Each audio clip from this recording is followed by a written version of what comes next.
Bonjour mes divines et mes divins, c'est Bastet pour vous, pour la guidance hebdomadaire d'Osiris du 8 au 14 juillet. Merci à mes nouveaux abonnés, merci à mes abonnés tout court. Nous allons franchir la barre des 1600 abonnés, nous sommes à 1599.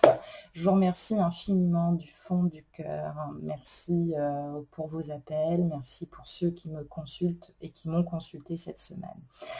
Allez, je vais faire un petit point quand même sur ce passage post-nouvelle lune du 2 juillet. En gros, la présence de ces nouvelles lunes et pleines lunes sur ces mois de juillet et août vont nous annoncer une régénération, une prise en maturité qui devrait être effective à l'automne. C'est pour ça qu'il va falloir que tu sois très confiante et que tu ne baisses pas les bras. Tout ce qui était bloqué, figé, va être détruit.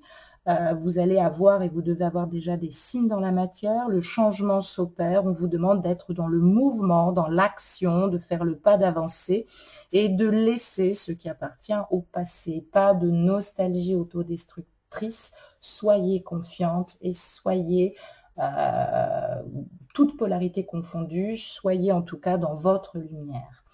Allez, on part pour la guidance hebdomadaire d'Osiris du 8 au 14 juillet et nous ouvrons la porte de notre pyramide avec cette lame numéro 8, le repos, que nous voyons ici qui est à l'envers.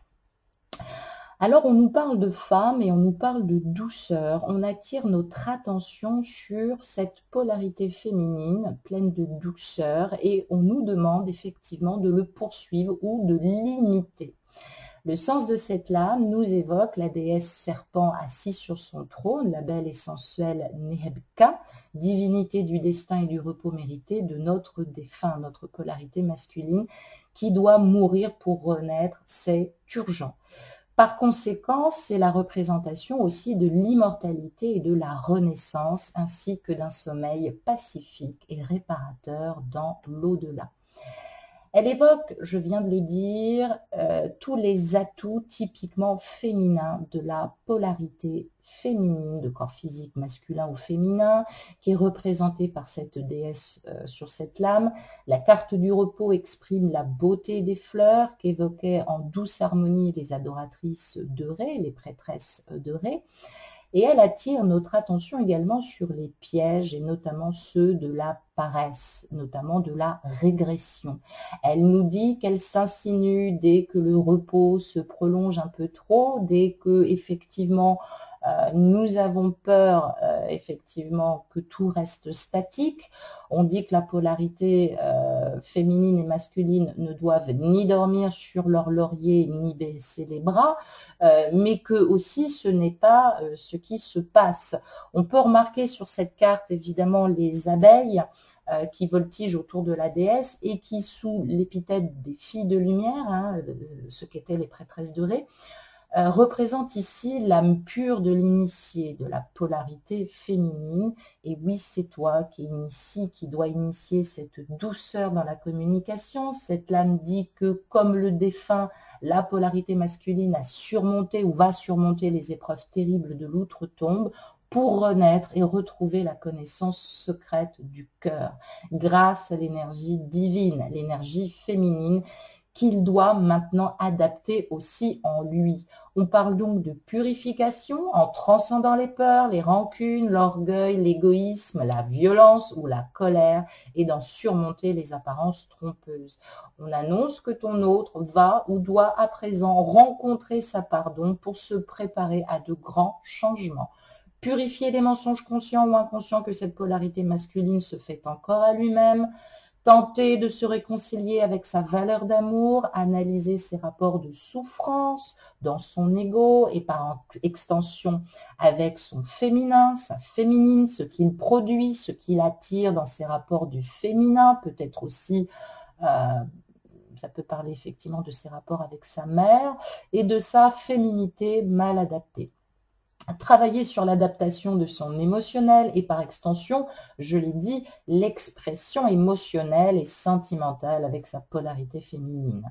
Il est question de patience et de silence où seule l'intuition peut guider la polarité masculine, qu'elle soit de corps physique masculin ou féminin.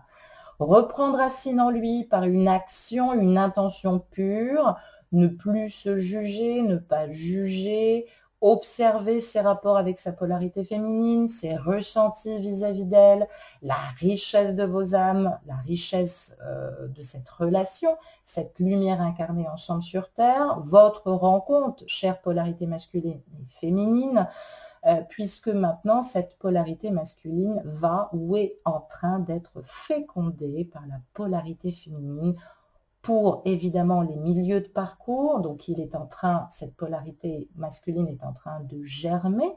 Le germe est dans cette polarité masculine. Ça va concerner les moitiés de parcours des étapes 2 et 3, notamment sur la crise des flammes jumelles, cette crise qui naît du fait qu'ils se rendent compte aujourd'hui qu'ils ont un choix à faire, rejeter leur comportement égoïste sur les relations d'amour et bien évidemment, ou peut-être rejeter pour un temps leur bien-aimé. Tout ça pour conscientiser. Je m'explique. Évidemment, la peur peut se faire sentir, déclenchant de nombreux dysfonctionnements de schémas émotionnels et un besoin de prendre une certaine distance pour réfléchir. Donc à l'envers, cette lame du repos nous parle de l'obscurité et de la nuit. Elle nous parle d'aspects fragiles, dissimulés autour d'intrigues ou de pièges intimes, des noirceurs subconscientes qui paralysent cette polarité masculine. Une passivité apparente qui cache encore quelque chose d'important qui est en train de se préparer et qui se manifestera prochainement. Peut-être pas encore cette semaine, mais voilà, l'univers conspire et maintenant a décidé effectivement d'actionner envers et contre toutes, puisque pour cette polarité masculine qui n'arrivait pas à aller vers cette lumière, d'accéder cette prise de conscience un peu violente, tant pis pour cette polarité masculine, et évidemment sur ces prochaines lunaisons, nous allons pouvoir l'observer. On nous parle aussi à côté avec cette lame numéro 18, l'ermite qui est à l'endroit, heureusement pour nous, de calomnie, de solitude et bien évidemment d'infidélité. Sur le sens de cette lame, on parle du moine, de l'ermite ou simplement du pèlerin. C'est celui qui accomplit sa recherche dans la solitude. Encore une fois, le premier parmi les pèlerins, c'est le défunt. Il est contraint d'errer par les marécages et les roseaux de l'autre tombe. Alors, cette fois-ci, il est représenté par la déesse Selket, que tu vois ici, patronne de la corporation des mages guérisseurs, protectrice des viscères du mort, contenue dans les canopées. Donc, c'est toi, ma polarité féminine, qui le protège, qui protège cette polarité masculine. Elle porte sur sa tête également, cette déesse, en guise de couronne, un scorpion que l'on voit ici, double symbole du mal et du rachat, de la mort et de la résurrection initiatique. Et oui, on meurt, englouti par l'obscurité, dans la condition du profane, pour être évidemment cet époux divin, avant de renaître dans celle de l'adepte spirituel, qui cherche maintenant à découvrir les mystères cachés, ceux évidemment que détient le voile d'Isis. Il y a encore des choses à révéler qui vont se révéler à lui. Il n'a pas complètement tout compris. Je suis vraiment désolée de te le dire, polarité féminine.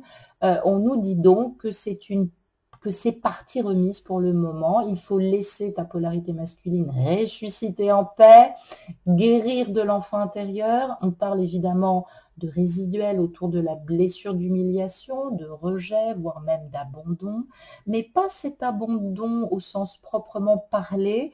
On nous parle de l'étape 5 du parcours flamme jumelle. Les jumeaux sont autorisés maintenant à choisir l'espace et la liberté d'évoluer à leur propre rythme sans avoir peur, être dans ce lâcher-prise à leur manière. Et à ce stade, la fréquence de la compassion revient et se maintient entre eux deux sur ce lien. Le jumeau possède maintenant un espace du cœur pour son ou sa bien-aimée tout en explorant pleinement, je vais y arriver, la vie. Il est sur la bonne voie pour devenir un être humain illuminé. Alors, cela peut être le moment aussi de canaliser, polarité féminine, l'amour inconditionnel, peut-être dans des œuvres artistiques, dans la musique, dans l'écriture, dans l'enseignement, dans le service actif ou d'une autre prise de création. Tu vas me dire quel est le but de l'étape?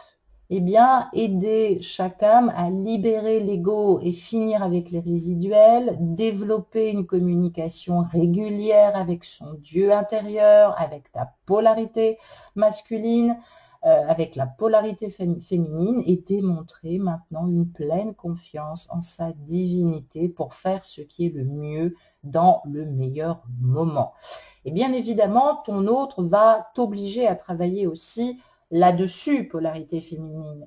Il va lui à son tour connaître l'abandon et la foi, la caractéristique de l'étape 5 de ce parcours flamme jumelle.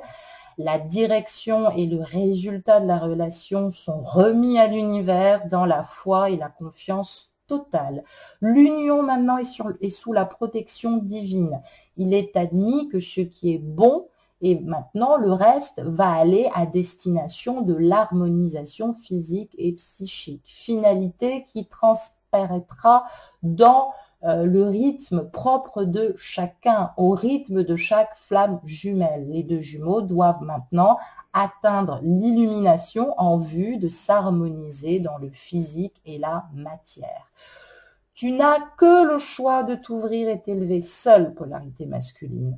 La polarité féminine va en faire aussi d'ailleurs autant, puisque maintenant ton autre aussi va te demander de le faire. Choisir ta voie d'élévation spirituelle comme support et la vivre. Trouver ton identité.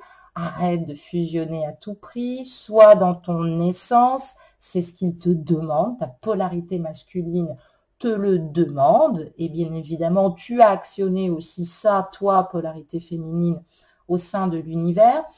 Il y a eu beaucoup de pression sur les épaules de cette polarité masculine et tu en fais partie intégrante. Donc maintenant, on va lui demander de se positionner à tes côtés et de s'aligner. Toi aussi, tu vas travailler cet alignement, on le verra après sur la guidance d'Isis.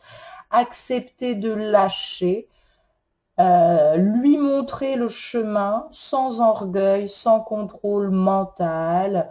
Arrêtons de le juger, s'apaiser d'abord par la pureté pour l'apaiser lui-même et qu'il puisse trouver cette pureté au fond de lui. C'est le principe de la purification. Donc à l'endroit, le conseil de la lame, évidemment, nous parle de solitude, de connaissance supérieure des lois secrètes de l'univers qui ne peuvent être atteintes qu'après un cheminement solitaire fait de renoncement et d'ascèse. Oui, je sais, tu vas être un peu déçu. Alors, s'il y a une question un peu épineuse ou en suspens avec ta polarité masculine du genre quand est-ce qu'on va se revoir, évidemment, il va se montrer un peu rusé. Ou bien tu vas devoir te montrer un peu rusé en te retirant prudemment pour le moment. Toutefois, en présence de ces cartes ici que l'on voit avec ce repos, il y a quelque chose qui m'inquiète un peu. On parle de dévotion qui pourrait se transformer en simulation au risque évidemment de s'oublier, pouvant aller jusqu'à une corruption face à soi-même, évidemment une tromperie aussi face à soi-même. On parle de mensonge inconscient. Alors, c'est ce qu'il instaure, c'est ce qu'il a pu aussi, malgré toi, te faire instaurer dans vos rapports. Il est aussi, évidemment, dans cette tromperie avec l'énergie tierce. Il peut remettre son masque, on va dire, temporairement. Il sait très bien ce que tu lui demandes, il sait très bien ce que lui demande l'univers aujourd'hui, mais ce n'est pas encore le bon moment pour lui, en tout cas pas sur cette semaine. Il supporte beaucoup de choses, la diplomatie est sans l'ombre d'un doute une voie souhaitable dans vos rapports cette semaine, à condition bien sûr toujours de garder les yeux ouverts. Donc, on parle aussi, je tiens quand même à le dire, à la tentation de l'hypocrisie ou de la calomnie contre lui. Attention, il y a toujours quelqu'un pour abuser la confiance par la fausseté ou la perfidie. Il a pu être comme cela aussi, tu me diras. Cette polarité masculine est abattue. Il se pourrait que ton autre entende des propos peu flatteur à son encontre ou que toi-même, tu entendes des choses sur lui. S'il te plaît, n'y prête pas attention, ne te disperse pas, lâche et avance. Voilà pour cette entrée en matière. Ouïouïouï, j'ai envie de dire. Effectivement, nous avons la lame numéro 21, le tyran à l'envers. Donc, on nous parle de disputes, de querelles, d'orgueil un peu trop mal placé, qui ne dépasse pas évidemment l'entrée de la pyramide de Gizeh, et on parle de témérité. Sur ce sens de l'âme, avec cette lame numéro 21, évidemment, on voit armé d'un poignard, d'un arc et des flèches, notre Bastet, ici représenté, adoré à Boubastis, avec toute l'énergie et le caractère belliqueux du chat sauvage. Donc évidemment, elle est à l'envers. Bon, il faut savoir que Bastet, quand même, déchiquetait évidemment le serpent du mal. Donc c'est ce qui est en train de se passer. Et dans cette lame, nous avons l'affirmation légitime de droits qui sont exprimés par cette polarité masculine. Attention que ça ne devienne pas de l'arrogance. Le désir de pouvoir et de succès est conduit à l'utilisation déplacée de la force, un peu trop énergique, on parle d'excès d'énergie, que cette polarité masculine ne sait toujours pas canaliser. Alors, il va falloir chercher, en tout cas, à canaliser cette énergie. Cette polarité masculine s'est beaucoup exprimée, un peu trop, dans des entreprises téméraires, peut-être dans des imprudences, des prises de position insensées, qui ont pu évidemment le conduire maintenant à des disputes, à des risques, avec ses énergies tierces, boulot ou triangulaires. Il y a un caractère difficile qui est exprimé sur cette lame, qui est difficile et qui ne peut plus être contrôlé, j'allais dire, voire même qui est colérique, guerrier. Il va attirer, cette polarité masculine va attirer beaucoup d'ennuis, notamment puisqu'elle va rentrer en compétition, probablement dans le cadre de son boulot, ou peut-être va-t-elle s'imposer, cette polarité masculine, auprès de sa triangulaire, de l'énergie tierce. Il y a évidemment une mauvaise opinion qui lui est renvoyée effectivement en pleine tête. Et on pourrait résumer cette lame en une phrase lapidaire, beaucoup de bruit pour rien. Dommage que le chien qui aboie beaucoup ne morde jamais. Alors, il s'oppose, cette polarité masculine s'oppose, mais n'agit pas. Elle ne se défend pas contre les énergies tierces. Elle ne pose aucun acte. Elle se mine toute seule. Elle n'est pas dupe d'elle-même. On parle de peur paralysante. Eh bien voilà, j'ai envie de dire, la peur n'évite pas le danger. Donc, cette polarité masculine est paralysée. Elle est paralysée parce qu'à chaque fois qu'elle essaye de se défendre ou qu'elle essaye de s'imposer, elle déclenche la foudre. Ça peut être vis-à-vis de sa polarité féminine, ça peut être aussi vis-à-vis de la triangulaire. Et évidemment, de quoi a-t-il peur justement? Que se passe-t-il réellement sur cette semaine? On voit ici la carte 7, les oiseaux et les poissons, qui est représentée ici à l'envers, malheureusement. On parle de protection, on parle d'assistance, on parle de secours, on parle d'aide qu'on voudrait recevoir. Eh bien, j'ai envie de te dire que ta polarité masculine est très seule. Elle se sent très seule. C'est pour ça que c'est assez compliqué pour elle. Donc, au-delà des oiseaux et des poissons, qui donnent aussi le nom de cet arcane, on voit un protagoniste à l'envers ici, qui s'appelle en fait Ptah. Ptah, c'est celui qui modèle, qui va modeler le divin, Évidemment, ça nous parle de la modalisation de ce cœur émotionnel qui doit être maintenant matérialisé par le verbe. Qu'est-ce qui se passe, polarité féminine? Pourquoi tu n'arrives pas à communiquer avec ta polarité masculine? Qu'est-ce qui fait effectivement que tu n'arrives pas à modeler ce cœur, à le matérialiser avec le verbe, ce que cette polarité masculine a elle-même du mal à faire, puisque elle est représentée la tête en bas, momifiée, avec des bandelettes effectivement qui l'entourent, comme si elle ne pouvait pas sortir évidemment de ce statut de momification. On peut voir aussi évidemment l'emblème d'Osiris, puisqu'on voit une espèce de rectitude, une stabilité, du soutien qui se combine avec cette effigie et qui nous fait penser évidemment au pouvoir fécondateur, mais malheureusement qui est à l'envers, qui est trop violent. On parle évidemment de créer sa propre image. Maintenant, il est important aujourd'hui, en tout cas pour cette polarité, qu'elle sorte de ce côté violent. Ça nous renvoie au mythe d'Osiris, hein. Seth, le frère d'Osiris, qui était jaloux, qui était belliqueux, ça nous parle d'Osiris et ça nous parle aussi de Socaris. Le premier qui me dit choc à pic, il sort, voilà, je voulais le dire avant qu'on me le fasse. Donc le guide et le protecteur des défunts, il est là. Il est en lui, on n'attend que lui. Il apparaît ici accompagné évidemment d'une volée d'oies sauvages, messagère des autres mondes, comme ça, qui tourne autour de lui et qui attend évidemment avec les poissons bleutés qu'il embarque sur cette barque solaire et qu'il se penche dans son intériorité et dans celle aussi de son autre. Il cherche une protection. Pauvre, pauvre polarité masculine. Il cherche une issue à tout cela, quelque chose qui l'aiderait ou qui le rassurerait. Il n'a pas de réponse, sa situation présente n'est pas des meilleures, il n'y a cependant pas de quoi s'inquiéter, je tiens quand même à le dire.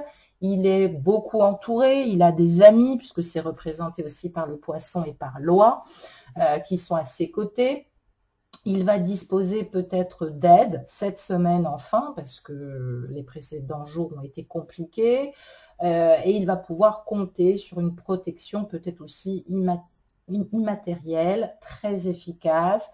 Ça peut être effectivement une personne chère disparue qui veille sur lui, un guide spirituel ou encore un ange gardien, ou peut-être toi, quelqu'un à qui il va pouvoir se confier par des petits messages doux.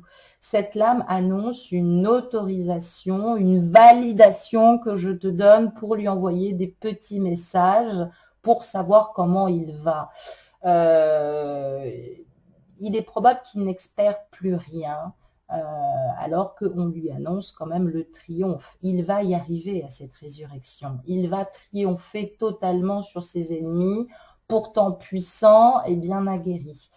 Ça nous annonce aussi pour la polarité masculine peut-être des ennuis de santé. On parle de situations ou de problèmes de santé, ou de situations difficiles au boulot ou dans la vie. Eh bien, cette lame prévoit des améliorations sensibles et un amoindrissement tangible de la fatigue ou de la douleur qui vont commencer à se mettre en place sur cette semaine. Alors, sans doute parce qu'il y a eu trop de séries de circonstances mauvaises, et que effectivement l'univers a fait peut-être aussi exprès de ne pas être complice et de le laisser à son sort, il va enfin être complètement, j'allais dire, aidé par l'univers. Il y a des choses qui vont se mettre, des circonstances qui vont se mettre en avant cette semaine pour l'aider à avancer. Peut-être qu'il revient de loin aussi. Voilà ce que ça nous dit précisément.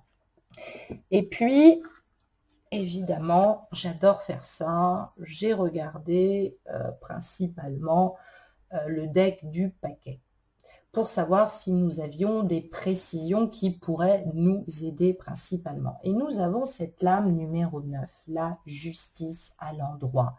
Ouf! Justice, j'allais dire, Mektoub, Alléluia, et bien évidemment, Mazel Tov. Eh bien, on parle d'intégrité, on parle de paix et on parle de prudence. Évidemment, dans ce panthéon égyptien, nous avons cet archétype de justice qui s'identifie ici avec Anubis, l'initié au mystère préposé au rite régénérateur. Ça y est, c'est enclenché, je l'ai dit, avec ses prochaines lunaisons. Le défunt méritant renaît ainsi à une nouvelle vie. Il va renaître à une nouvelle vie sur ses prochaines lunes et pleines lunes jusqu'à la fin du 30 août. Il va falloir être patient. Je ponctuerai évidemment chaque semaine sur les différentes étapes. Donc, évidemment, on nous parle forcément de l'archange Michael, on nous parle du Douat, on nous parle de la Mahati en présence d'Osiris, de Thoth et des 42 juges et des actions menées jusqu'à maintenant par cette polarité masculine, avec évidemment, j'allais dire, la vérité et les rétributions. Ces deux valeurs sont garantes, en tout cas, de l'amour de la vérité qui doit être maintenant témoigné. Donc, on nous parle bien de la conscience indépendamment de l'homme et de son cheminement individuel, capable aussi de se guider lui-même ou de s'auto-censurer. Donc, on parle du cœur de l'homme qui est maintenant son propre Dieu. Il va falloir le laisser, cette polarité masculine. Et si sa vie terrestre a été marquée, bien évidemment, par le sceau de la justice et de la vérité, on parle de régularité et d'harmonisation dans le respect total des lois et on parle de l'équilibre de l'âme. Donc, bien évidemment, on parle d'agir en son âme et conscience. La conscience comme conscience morale, avoir mauvaise conscience aussi, avoir un problème ou un cas de conscience, agir en son âme et conscience, ou bien évidemment chercher à avoir la conscience tranquille. Et dans le même ordre d'idées, être conscient, c'est-à-dire agir au mépris de la prudence, dans l'ignorance des risques qu'on court ou qu'on fait courir bien évidemment aux autres. Chacun interprétera en fonction de sa situation, mes chers divines et divins. Il y a donc un problème de conscience morale et son âme, évidemment, n'est pas tranquille en ce moment, donc il a besoin de prendre du recul et évidemment de le comprendre. Pourquoi? J'allais dire la force de motivation aujourd'hui, c'est l'obstacle et bien évidemment c'est l'épreuve. La motivation va se porter sur le respect de lui-même, la volonté d'avancer, de renaître. Je l'ai dit, il y a une situation d'urgence depuis le mois de juin et tout au long de ce mois de juillet. On parle de purification, de changer ses systèmes de croyances et de vue sur lui-même, et on parle d'harmonisation notamment et de purification des fautes sur ce mois de juillet également. On parle évidemment d'énergie yin et yang, polarité masculine et féminine qui est en chacun de nous. On parle de rayonnement sans ego qu'il va falloir faire naître, reconnaître la justesse de ce que la vie propose, de ce que la vie lui propose. Évidemment, j'allais dire, cette incarnation de lumière, ce lien d'âme qu'il a avec toi, le reconnaître ce lien d'âme, lever les apparences, s'apercevoir effectivement qu'il n'est peut-être pas à la bonne place et que c'est bien l'union des opposés qui fait et qui travaille cette complétude et évidemment se préparer à évaluer et aller vers sa splendeur. Donc on parle de lâcher prise qu'il va falloir mettre en place pour pouvoir réussir. Qu'il quitte ce feu qui a pu se tourner évidemment contre lui, qu'il soit dans ce feu d'amour, d'élan d'amour et d'amour spontané. On parle d'harmonisation, on parle d'unité, on parle de discorde, on parle de souffrance, on parle de joie. Cela va être les maîtres des différentes conscientisations qu'il aura. Et le maître, il est aujourd'hui le maître, cette polarité masculine est le maître des choix. On parle de purification des peurs, des rancunes, de regard bien évidemment limité sur soi et bien évidemment commencer à se laisser aimer et non plus être dans ce feu sexuel, être au service de l'amour véritable. Voilà ce que ça nous dit. Savoir reconnaître les cadeaux de la vie, croire en la grâce. Rien n'est désespéré. Il faut être confiant. Offrir ce qui est mort au feu de la vie. Voilà ce que ça nous dit. L'heure de grâce et le pouvoir de guérison avec la fin des malédictions ou la transcendance des malédictions. Revenir à son intériorité. Découvrir sa royauté personnelle, je l'ai dit, et bien évidemment rencontrer notre splendeur, ce qui nous attend. Commencer à avancer vers un nouveau départ. Et évidemment, ça passe par un recueillement dans notre sanctuaire intérieur et calmer cette puissance virile qui est des fois un peu mal gérée, que tu sois de polarité masculine, corps physique, masculin ou féminin. On dit qu'une halte est nécessaire pour se ressourcer, reprendre des forces. Il faut faire confiance, prendre confiance aujourd'hui que l'on est en sécurité, protégé par l'univers et qu'on est soutenu. Laissons-nous aimer par l'univers, laissons notre relation être aimée par l'univers. Soutenons notre polarité masculine et soyons cette femme, cette polarité féminine, pardon, de corps physique masculin ou féminin, sur lequel nous pouvons être justement sollicités. Il faut que cette polarité masculine commence à se poser, à accepter ce réconfort que tu lui proposes. Il va falloir être ce bouclier de lumière que tu lui proposes. Petit message de ta polarité masculine, ce qu'Osiris te révèle pour t'aider, polarité féminine. On te dit de garder l'esprit ouvert. Votre âme sœur ou votre flamme peut être différent du type de personne que tu as rencontré jusqu'à maintenant. Donc, fais-toi confiance. Il faut le laisser cheminer. On est bien dans ce parcours de l'étape 5. Laissez vos amis vous aider, demandez et acceptez le soutien des autres. Il va falloir effectivement lui faire comprendre que tu es à ses côtés, qu'il peut te solliciter. Il est très fragile, il va falloir le soutenir. Il se bat sur le plan finance et carrière. Des problèmes financiers sont en cause dans sa vie, amoureuse aussi en ce moment. Forcément, ça intervient et ça influence le parcours des flammes jumelles. Il va devoir travailler cette épuration pour se préparer à ce nouvel amour par rapport à ce qu'il a vécu dans le passé. Ça ne ressemble à rien, il le sait, il va le comprendre et évidemment balayer tout au fond de lui. Tu dois maintenant travailler et éveiller le sentiment romantique chez ton autre. Je te demande, polarité masculine, d'être romantique avec lui. Pourquoi? Parce qu'il faut être dans la confiance. Cette situation te demande d'avoir la foi. Tu le peux. Tu ne dois pas en douter. Voilà. Je t'embrasse. Je te dis à très bientôt. Ne t'en fais pas. Je veille sur toi. Je continue à poster. Et évidemment, je te dis à tout de suite pour la guidance d'Isis. Gros bisous. Ciao, ciao, ciao.